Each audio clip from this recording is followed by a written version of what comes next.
After spending time going through every detail currently known about the iPhone 18 Pro Max, it's worth stepping back and looking at this device the way a reviewer would after actually using it day to day, rather than just listing specifications.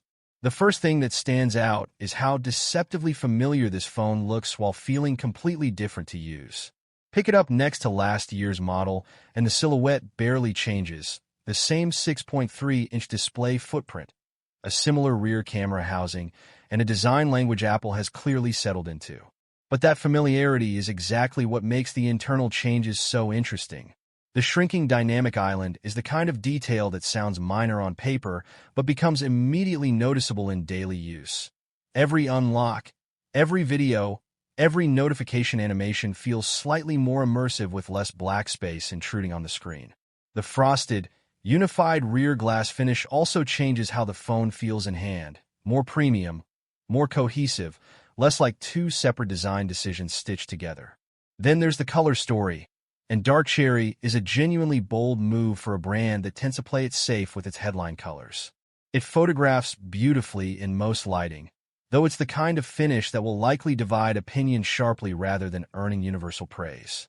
Performance is where this generation quietly does its most important work. The move to a 2nm A20 Pro chip isn't the kind of upgrade that shows up in a single flashy demo. It shows up in the little moments, apps opening slightly faster, games staying smooth during long sessions without the phone heating up in your hand, background tasks running without draining the battery as aggressively. Combined with the LTPO Plus display and the larger battery cell in the Pro Max specifically, the overall efficiency story here is arguably the single biggest real-world improvement this generation offers. Getting through a full day of heavy use without anxiously checking the battery percentage by dinner time is the kind of upgrade that doesn't sound exciting until you actually live with it. The added thickness and weight required to fit that bigger battery is a fair trade for most people, though those coming from ultra-thin phones may feel the difference the moment they pick it up. The camera system is the part of this phone that will genuinely need hands-on testing to properly judge. A variable aperture on a smartphone sensor is an ambitious engineering feat, and the concept alone deserves credit, but the execution is everything here. Because the sensor size limits how much optical effect the aperture change can actually produce, the entire feature lives or dies on Apple's software processing behind the scenes. If the computational photography pipeline handles the adjustments intelligently, low-light photography and portrait shots could see a real, tangible improvement. If it doesn't, this risks becoming a feature that sounds impressive in a keynote but doesn't meaningfully change photos in practice. This is genuinely one of the most interesting features to watch once real-world sample photos start appearing after launch. The rumored custom C2 modem chip and its satellite data capabilities represent the most forward-looking part of this release. If Apple delivers genuine broadband-level data access over satellite in areas without cell coverage, that's not a small feature. It's a fundamental shift in what a smartphone can do for travelers, hikers, and anyone who regularly finds themselves outside normal network coverage. It's the kind of feature that might not affect most people's daily routine, but could be genuinely valuable for the people who need it. Where this device gets complicated is the price.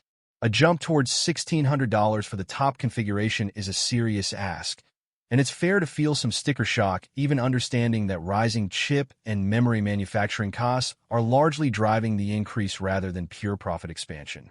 The honest recommendation here depends entirely on what's currently in your pocket. Anyone coming from last year's Pro model is going to feel like this is an efficiency and refinement update rather than a must-have leap, and it's reasonable to skip a generation in that situation. But for anyone still holding onto a phone that's 2 or 3 generations old, the combined jump in battery life, processing power, camera capability, and connectivity adds up to a genuinely significant upgrade, even at this higher price point. This is a phone built for people who value substance over spectacle, refinement over reinvention, and that's either exactly what you're looking for or a reason to wait another cycle. Coming back to pricing, current industry estimates put the base configuration of the iPhone 18 Pro Max at approximately $1,600, a substantial jump compared to previous generations. It is worth emphasizing that this increase does not appear to be simply about higher profit margins. The actual cost of manufacturing these devices has risen considerably across the board. Advanced 2-nanometer chips cost significantly more to produce than older manufacturing processes, and global prices for mobile RAM and storage components have also surged over the past year. Together, these rising component costs push the overall bill of materials meaningfully higher, and the retail price increase largely reflects that reality rather than an arbitrary decision. Whether the higher price tag feels justified will depend heavily on which device someone is currently using. For anyone already using an iPhone 17 Pro, this year's changes may feel more incremental than transformative, and the price increase might be difficult to justify given the relatively modest year-over-year leap. However, for anyone still using an iPhone 15 Pro or an older model, the difference will likely feel substantial. Dramatically improved battery life, a faster and more efficient chip, a genuinely new camera capability, and next-generation satellite connectivity together represent a meaningful upgrade path, even with a higher asking price.